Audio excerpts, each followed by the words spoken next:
This is Hear Me Out. I'm Celeste Headley. On May 4th, Hear Me Out had its first ever live show at the Cascade PBS Ideas Festival in Seattle. The festival was chock full of smart, creative people weighing in on the big issues facing our country. So we thought there was really no better venue for a conversation about Donald Trump. Now, it's tempting to think of him and his followers as an unprecedented movement, representing ideologies that have never before hit the mainstream. But our guest at Cascade Ideas warns us this is not new. In fact, this is what the founders built into the Constitution, and it's not a bug, it's a feature. How do we convince people that the story of America is not the story of minority rule and the imposition of religion, race, property, whatever, on the rest of us, and that this, in fact, is our history? People stepping up to the plate and saying, God damn it, this is the country I want to live in.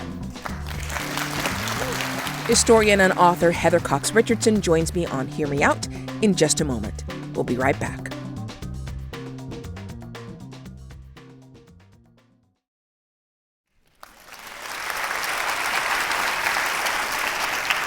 Hello, everyone, and welcome to the Cascade PBS Ideas Festival. I'm Celeste Headley.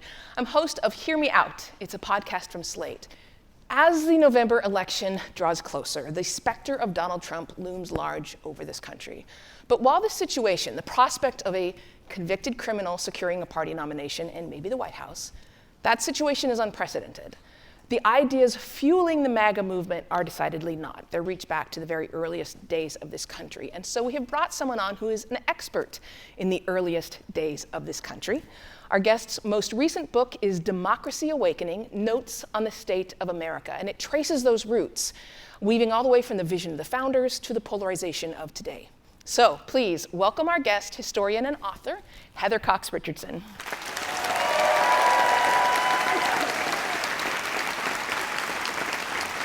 Thank you so much. It's a real pleasure to be here. So first, for those who don't know your books or your newsletter, tell us who you are and what you do. My name is Heather Cox Richardson. I'm an American historian, and I study the patterns in our society. I am an idealist, which means that I believe ideas change society, and I write a nightly newsletter that tries to look back at the present from 150 years from now and see what are the things that happened in our history in this moment that will continue to matter in the future. So let's start with your opinion. In a couple sentences, what is your view you bring us today? So this is so much fun. I thought about like the Oxford comma. Nothing is more important, right? Or maybe how Thomas Jefferson is our best president ever. That's a joke. I'm always picking on him. But I think what I would like to bring to the table today is that throughout our history, we have had an ongoing fight between two principles. One is the idea that some people are better than others and have the right to rule, and the other is that we are all created equal and we have a right to a say in our government and a right to be treated equally before the law. Okay. Unless you'd rather do the Oxford comma. I don't think we could argue about the Oxford comma because everyone agrees. There you go.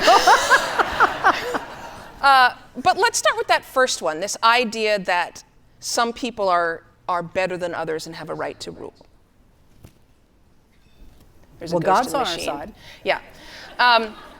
So when you say this idea, we're going to dig into it, but I want to make sure I understand what you mean. When you say this idea that some people are better than others, do you mean some people are born better than others, i.e. monarchy, or some people are better than others because they have $1 billion?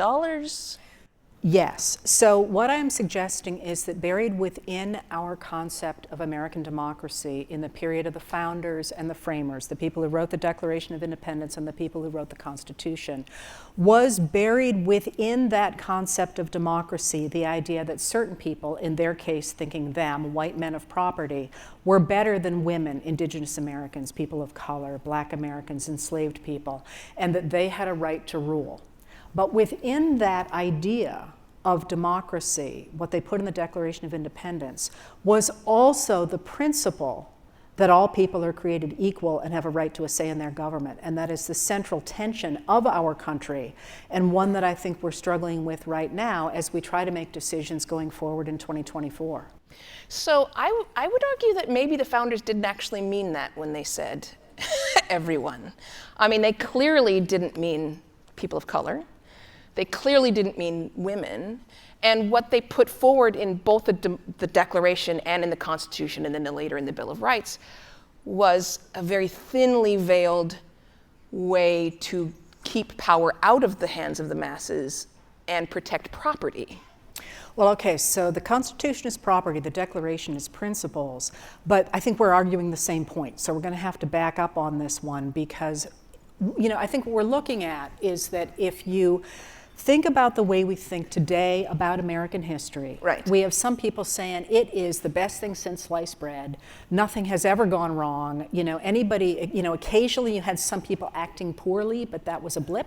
Generally, they were corrected by their neighbors. And then we have other people saying, actually, it's never worked. Democracy has never worked. And what I'm suggesting is that buried within our concept of American democracy from the very beginning have been those two themes. On the one hand, that some people are better than others, either because of their race or their wealth or their gender, and have the right and maybe the duty to rule over everybody else. And on the other hand, the fact that the principles that they put in those documents suggested that there was room for a multicultural democracy to grow. And that what we're looking at in this moment is the conflict between those two things, and which one of them is going to win in this moment, and perhaps be able to redefine democracy looking backward as either a period of a few people getting to rule over everybody else, or a one in which the principles embedded in the Declaration of Independence expand to include more and more people. See, it's too bad you're a historian looking backward, because I'd really like to know the answer to that question, which one's going to win. I need a futurist. But let's do that then. Well, wait, but Okay. First I want to settle this idea of this warring principle within our founding documents, and I assume Thank you're you. including Yeah. all three. The Declaration, to me, is much more radical than the Constitution. I mean, remember, in the Constitution, they replaced pursuit of happiness with property. But my question would be, did they mean for it to ever be a true representative democracy? I mean, was the audience expected to read one thing in, let's say, the Constitution, whereas those who created it were actually creating a very different, actionable plan?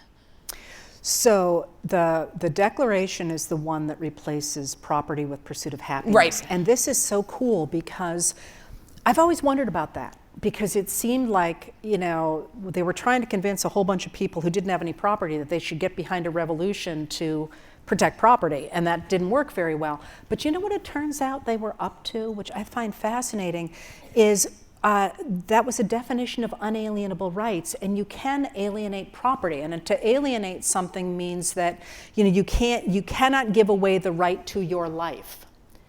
You could give away property. So they changed it to pursuit of happiness. You can't give that away. Right. But your question, I think, is, did they ever intend for it to be as radical as it was? And I think the answer is no, absolutely not. Because the founders of the Declaration of Independence are writing a set of principles that are explaining why they should have the same rights as their peers in the mother country. Right. They're not thinking about the women. And they're certainly not thinking about indigenous Americans and enslaved people. So that, I think, is a central tension. We have these principles that say everybody is created equal and has a right to a say in their government. That's in the Declaration of Independence. Right. But just us. Right. But so if you look at it that way, and then you look at the Constitution, which says the meaning of government is to protect property, that also says just us. Right. So how do you get from that to a country where you and I are sitting on this stage talking about this? So which is the theme of American history? Is it that a few people have the right and the duty to rule? Or is it that there are principles that lead to the expansion of liberal democracy that created what we see around us? Okay, so I am a Black Jewish female. And it's difficult for me to look at the founding documents and think any of that was in there for my benefit, because It wasn't. it wasn't. Which leads me to ask, it actually leads me to lean more towards the idea that the founding documents were created for a very small, I think when they were written, it applied to maybe 10% of white people at the very most. But on the other hand, you have a lot of people in the United States who believe, in fact, our White House spokesman said that the Constitution is sacrosanct. He used that word, that this is the document that has kept us free for over 200 years, and that is the best Constitution in the world. What you're implying is that it maybe isn't the best Constitution in the world. Well, that's actually, I think, a little bit different in that what I suspect, I don't know the quotation that you are commenting on, but if you think about the modern White House, Joe Biden's an institutionalist. And what the Constitution does is it creates a framework of laws. It literally says we are a nation of laws. Yes. And that's hugely important because that does go back to the Declaration, which says everybody has a right to be treated equally before the law. And again, everybody was defined really smallly, right? Also, when in American history has everyone actually been treated equally under the law? Never. So this is why I started here, because isn't that the question? Like, Yeah. which are we? Are we the idea that we are all created equal and we have a right to be treated equally before the law and to have a right to a say in our government, which is under attack right now, pretty widely? Both that we should be treated equally before the law because, like, occasionally that doesn't happen, you know? And at the same time, the idea that we have a right to a say in our government. And, if you're looking at the laws right now, we're in deep doo-doo You in can certain swear on this places. show. Yeah. But I don't swear. Oh, I do. So you could say that, and it would not be untrue. And there are a lot of people who think that. And yet we are in a and I'm going to say it, we're in a war right now for the idea that it is possible to be in this country and to believe in a history of multicultural, multiracial, multigendered democracy, which is our story. If they are both in tension, and we have had them forever, which is the one that's going to win this year? I don't think we've had the second one ever. We haven't. Well, so... But so do we give up on it? No, but the question for me is, if it is true that whether they intended the America to be a truly representative democracy or not, as far as they were concerned, all white dudes were supposed to be equal. Let's give them that latitude. Unless they didn't have any money. Right, but let's say that they actually believed they all should have every opportunity to be billionaires, right? Americans firmly believe, despite all evidence, that you can go from rags to riches. You can't. But statistically speaking, Americans are more likely than any other nationality to believe they can. To believe they can, yes. To believe they can. So let's say that the founders wrote the founding documents with that in mind, that everybody could someday be one of the elites. The documents aren't working, right? I mean, if that's what they intended, that's not what we have. So they're not working. Is it the fault of the founders, or is it the fault of the way that we have used those documents? Okay, now I'm going to push back on you. This is a tension. There isn't a right answer here, but it's a really important tension, and that's that if they're not working, and by the way, I think I would say that we could probably both identify many ways in which they have never worked. Yes. Why are you and I on this stage? Because as far as until 1920, neither one of us could have had a vote. Until 1973, neither one of us would have had any kind of control over our reproductive rights. We wouldn't have been able to get educations. We couldn't get a credit card until the 1970s. So if it doesn't work, you and I have been wicked lucky. Yeah, except that, no, it's still not working. To say that there has been some progress doesn't mean that we've achieved progress. You and I are still being paid far less than our male counterparts. I think it wasn't until I was in my 40s that I actually got the same pay as a guy doing the same work that I did, and that has now changed the other way because of the pandemic. As a person of color, no matter what level of education and achievement I have, I'm going to get worse health care, I'm going to pay more in interest on my house loan, all of those things. So to say that we've come further than 1776 is an incredibly low bar. I think that if the intention of the founders, and again, I want to give them the biggest benefit of the doubt I can, the largest grain of salt. If their intention was to create that kind of country, the one that they described in the Declaration, in the Constitution especially, then... Give me the Declaration, because the Constitution I know, the Constitution goes into property. So let's stay with the Declaration. Let's do the Declaration. Let's be super idealistic. If that was their intention, I would say they failed.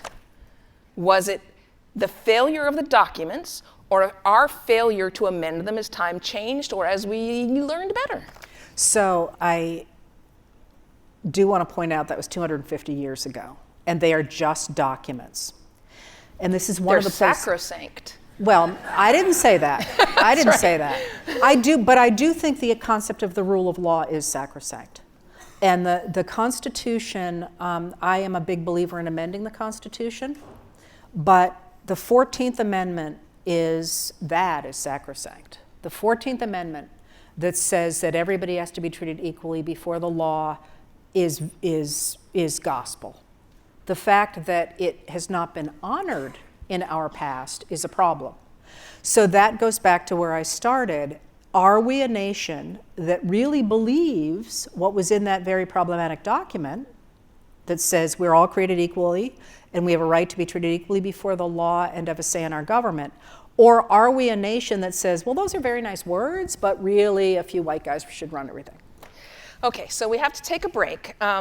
And all of our audience, that includes all of you out there watching or listening later, we want to know what you think. That's what this entire show is about. We really do want to hear your opinion. So reach out to us and tell us what your response is to all that you're hearing. Our email is hearmeout@slate.com. We are very excited to hear from you. This is Hear Me Out, a podcast from Slate. I'm Celeste Headlee. We'll be right back.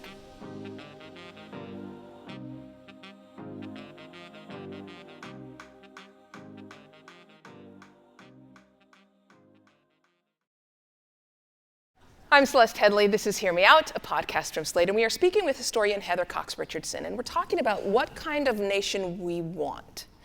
A nation that reflects what I think was actually written into the Constitution, which was one that was designed to be ruled by elitists, specifically white, wealthy males. Or are we a nation that wants to be what was ideated in the Declaration of Independence, a country where everyone has the same inalienable rights and the right to pursue their own happiness, their own success without obstruction from either the government or fellow citizens. So, right before the break, you were talking about the fact that we get to decide, which implies that you think there are people right now who actually do want a nation run by elitists. Is that the threat to democracy that you're talking about? Yes. Are they only the elitists? Well, you used the word elitist. I did not, because I would not use it in this context in the sense that if indeed I started with the premise, or I'm correct in starting with the premise that there are two ways to look at life in the United States of America. One is that we are all created equal and all that stuff I just said. And the other is that some people are better than others and have the right to rule. And when I said better, I didn't mean necessarily, certainly didn't mean that they were created better, but because they had money or education or the right color skin or belonged to the right religion or any number of different ways in which you can differentiate a group of people, they have the right as a minority to control other people. I think that's what we're seeing. Isn't that elitism? If you usually when we define elitism, it's looked at as people who have money and education. And I'm suggesting you could feel this way even if you simply belong to the right religion and were poor, or if you were followed a certain political leader and did not have the other hallmarks of elitism. I think if you look at it aside from being elite and look at it instead as believing that the minority has the right to rule so long as it can define itself as being better than everybody else, then you have a very different system than when you say we should have majority rule in which everybody gets to be treated equally before the law. And if you need examples, I can give them to you. I would argue that a lot of the people who are poor, I mean, one of the ways, look, I've been a journalist for over a quarter century. One of the ways that politicians are able to mobilize voters is when they're passing a tax cut, for example, or supporting a tax cut that benefits only wealthy people. They play into people's belief that they might someday be wealthy. And this goes to like who thinks they're better than others. I would argue that a lot of people who support all of these laws and all of these programs that not only don't benefit them but actively harm them, believe they are going to someday be in that group, right? I mean, if they didn't believe that, it'd be very hard to understand why people would vote against their own best interests so often. You know, people who are really, really anti-welfare, not realizing that the largest consumers of welfare are poor white people. Women who oppose affirmative action, not realizing that the biggest beneficiaries of affirmative action are white women, right? If people, some of that I think is just a lack of knowledge, not realizing that that's true. But I think also there's people who support that type of structure in government, those kind of legislation, because they think there's the chance, it's the American dream, right? I think you're now arguing the opposite point. The opposite point of view?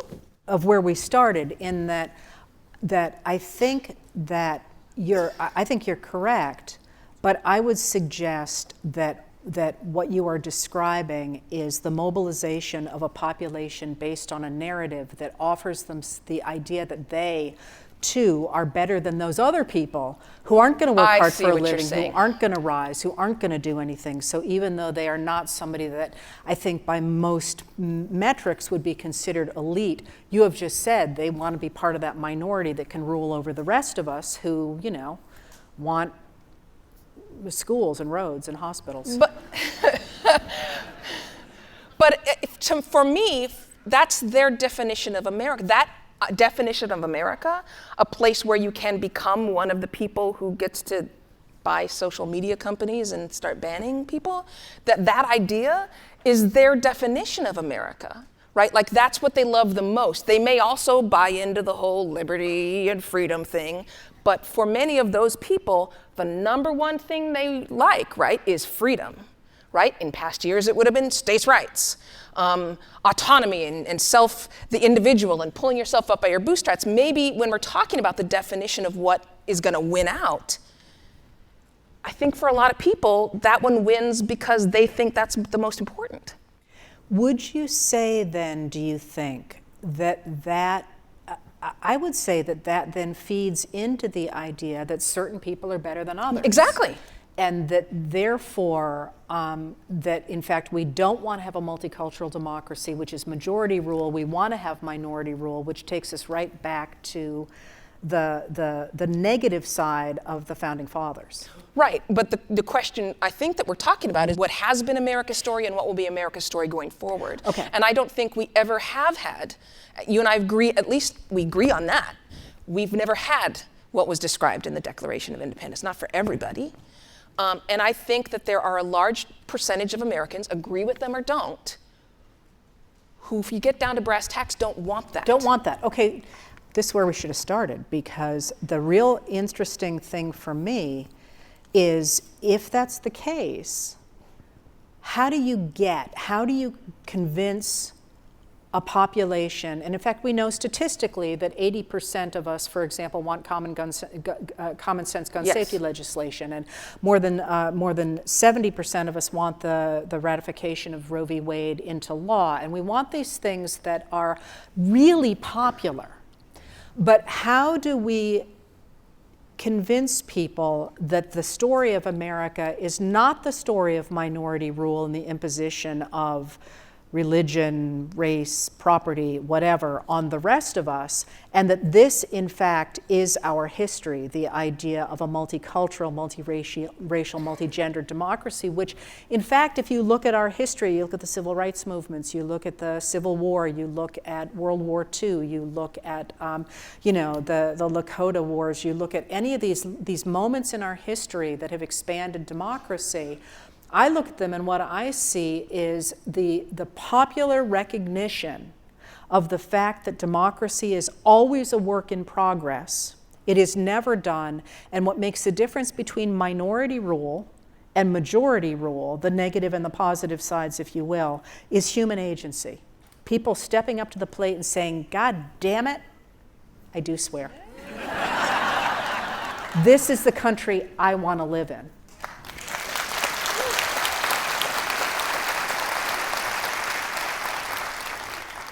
I think that would be great. However, the Republican nominee for president, Potential nominee. He's not there yet. he's all but confirmed as the nominee. He's not looking real good these days, Celeste. You mean because he might go to jail? Listen, would you rather be you sitting in that chair or him sitting in that chair? I mean, I would pick me anytime. Money, health, I've got so much better hair. Well, that's true. So much better hair. But as I was saying, we now have a Republican nominee, Presumptive Republican nominee, who literally made a public statement saying that we should throw out all of the, I'm paraphrasing, all the rules, all the regulations, even if they came from the Constitution. And he has the support of millions of Americans and the majority of the Republican Party. So, although what you've described sounds lovely, A, we've never had it. B, I don't think it's really what the founders wanted. They had a lot of really disparaging, including Alexander Hamilton, had a lot of disparaging things to say about the majority. Hamilton is, man. Yeah. Yeah. A lot of disparaging things. So A, we don't have it. B, it was never intended. I don't, in my opinion. And C, a good, maybe not a majority, but a sizable percentage of Americans are willing to do without it. So do we give it up, though? I mean, isn't that the central question? Is democracy still viable? I mean, we've never had it. So do we give it up? Do we give up the dream of it? Of course not. Right, of course not. But I'm a journalist. I'm the most cynical person in this room, right? I am also, as I mentioned, Black and Jewish, and I have never been surprised when America disappointed me. That maybe disappointed me, but it never surprised me. So and I think back to how far my own family has come, and that's a hopeful story for democracy. On the other hand, I now think forward to what would my great-grandmother think about where we still are. And that's not as hopeful a story for democracy. So do we give it up? I don't think we ever can. I mean, to give up on democracy to me is to give up on humankind. And that's not a possibility. So what gives you hope? My dog. What gives me hope? We're about to take a break, so this is a good place, because I'm going to ask you the same question back. What gives me hope is the fact that the majority of people, the vast majority of people, are good.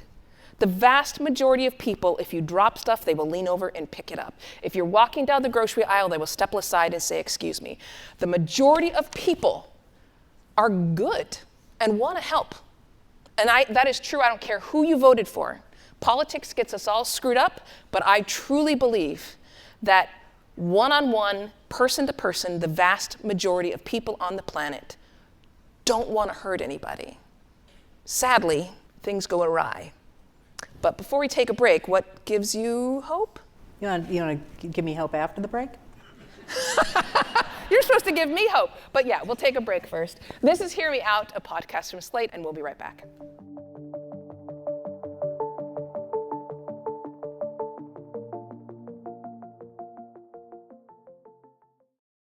Good to be back. I'm Celeste Headley, and we are talking with historian Heather Cox Richardson on a podcast called Hear Me Out from Slate. And today, we're talking about democracy and other small things. Before we took a break, you asked me what gave me hope. I do believe dogs are better than people, but I also still believe in people. So for you cover a part of our history which is fraught. What gives me hope? Yeah. What gives me hope, like you, is people and the belief that human beings want to determine their own futures. I believe in human self-determination, and I believe that democracy, as extraordinarily flawed as it is the system of government most likely to give that opportunity to the most people. And I do not believe people will voluntarily give it up, at least in the United States of America, which is the only place I study. So I believe ultimately the search for democracy is the search for humanity, and I believe that people want that, and that does give me hope. Always gives me hope. But we are in a fraught place, as you say, and I wonder what you think, why you think we're here, and how you think we can get out of here. You know, interestingly enough, I am writing a book about my great-grandmother, who was born just after the Civil War on a plantation in Georgia. And over the course of this, I've had to do a lot of research on the KKK. Stay with me. If you go back to the very beginning of the KKK, they were morons. They weren't poor. They weren't uneducated. Most of them were lawyers, those first 6 young dudes. They were wealthy, entitled, racist idiots. And the original things that they created, they look literally as though they were written by a 12-year-old. They were that stupid. Every single title had grand at the front of it. Grand Cyclops. Yeah, exactly. They took linens out of a house where they were supposed to be house sitting and dressed themselves up as ghosts because they thought they would scare everybody. I mean, they were just stupid. The reason I mention it is because we have always underestimated the danger of stupidity.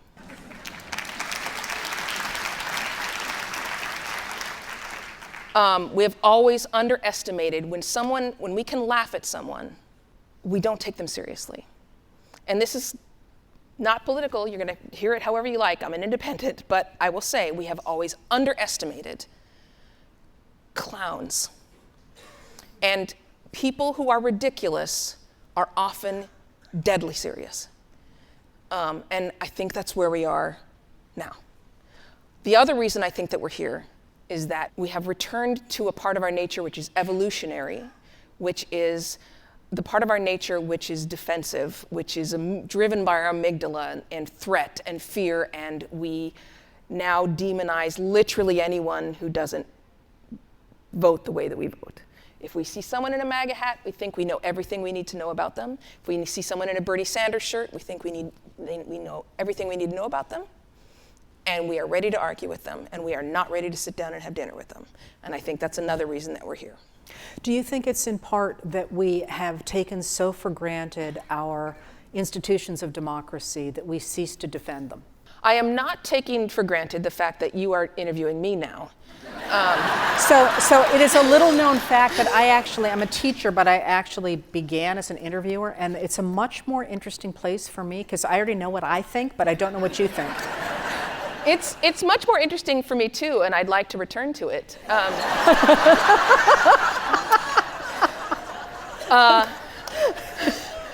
So let's get back to the original founding principles and go back, because I think that one of the reasons why your newsletter, for example, my opinion, is so wildly popular. How many people read?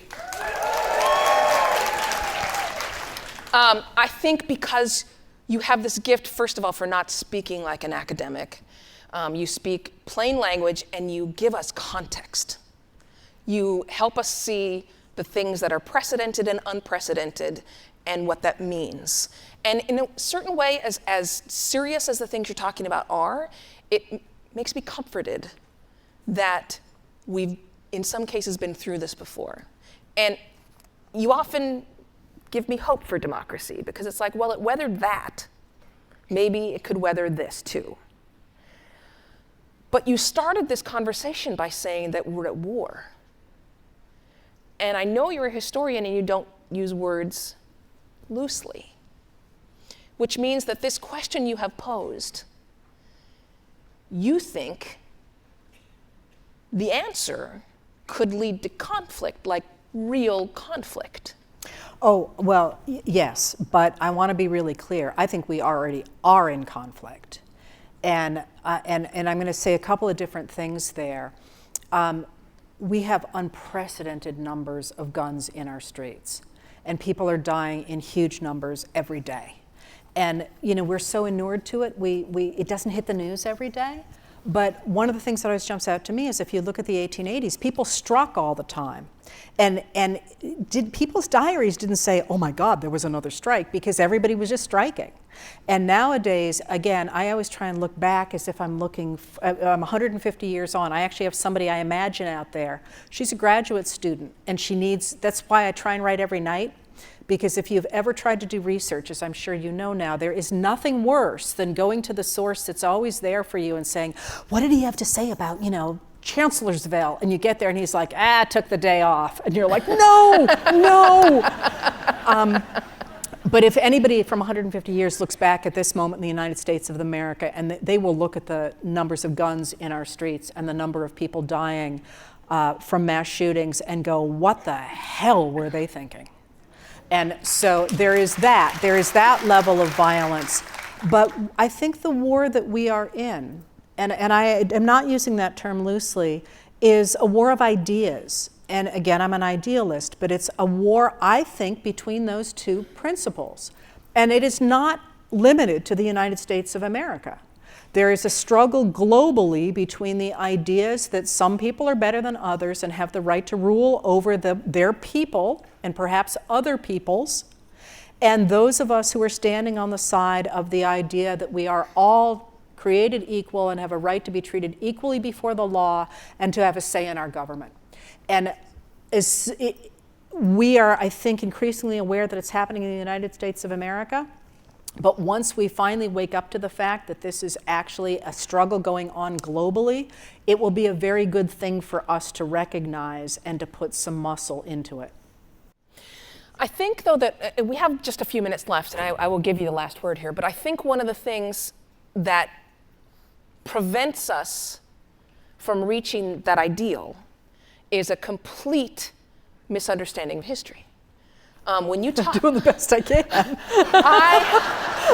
God damn it, Heather Cox Richardson. That's right. I think when you talk about the number of guns, and I just had this conversation with somebody at the airport, and it's dangerous. He said there were more guns on the street in the Wild West. Oh, that's untrue. And I said, that's not true. And in fact, they had some pretty strict gun registration and restrictions and gun control. Did you not see the movie Tombstone? Remember when they had to leave their guns at the city line? He's like, that's a movie. And then it degraded from there. But I think our history has been so mythologized. And frankly, many historians of the past were some of the worst actors. They often put forth that lie that Reconstruction was a disaster. They perpetuated the lost cause myth. Historians of the past were very irresponsible in that way. But we have now this idea about our history that is not true. People have an idea that there is a democracy, a truly free democracy for us to get back to. Which is an authoritarian approach to democracy. The idea that there's something perfect in the past presupposes the idea that if only we follow a certain set of rules that are either religious rules or traditional rules, we will get back to that perfect past. And there is no such thing. And the idea that you could clear the way of all these people who are causing trouble just to get back to that past. I would like to take it in a slightly different direction, though, and that's that I think what we are both saying is not only about the past, but also about the present. one of the things that is central to democracy and to the idea of defending a rules-based order in which we get to have a say in our government is one that is based in reality, that is based in actual fact, so that you can't say, oh, the Wild West was full of guns, when in fact it really wasn't full of guns. That's actually a really interesting story. Guns are an interesting story, which we do not have time for me to tell. But one of the things I think that you are doing, and that so many of us are trying to do, is to return this nation to a reality-based community that makes policy decisions and ideological decisions based in fact. And that's something that has been extraordinarily thin on the ground for a while now, and I really appreciate what you're doing. Well, thank you. I think people... I think the same could be true for you. I do think there are healthy delusions. Like, I want people to have some delusions, like they look great in those jeans. Like, there's some delusions I think are fine, but, you know, the United States is currently a representative democracy is not a delusion. I think that's helpful. But honestly, I think we've agreed more than we've disagreed. How do you feel about Thomas Jefferson? Okay. On that note, we are officially out of time. And I want to say thank you to Heather Cox Richardson. Thank you so much for joining us. Thank you for having me. It's a real pleasure.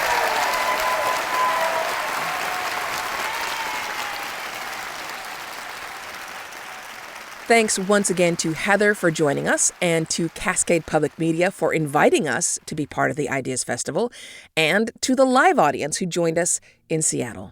Now, at one point during the show, you heard me invite that live audience to share their thoughts via email, and they did. So before we go, we want to share what one of those audience members wrote. Michael said this: "Elitism or equality in governance has been the tension throughout our lives. The reality is dictated by who you know and how much power you have to get to the table." Thank you so much, Michael. We love to hear from our listeners, especially if you have found us for the first time since Cascade Ideas. We would love to hear from you. Reach out at hearmeout@slate.com. Hear Me Out is a podcast from Slate. The show is produced by Maura Currie. Ben Richmond is the Senior Director of Podcast Operations, and Alicia Montgomery is the VP of Slate Audio. I'm your host, Celeste Headlee. Until next time, speak your mind, but keep it open.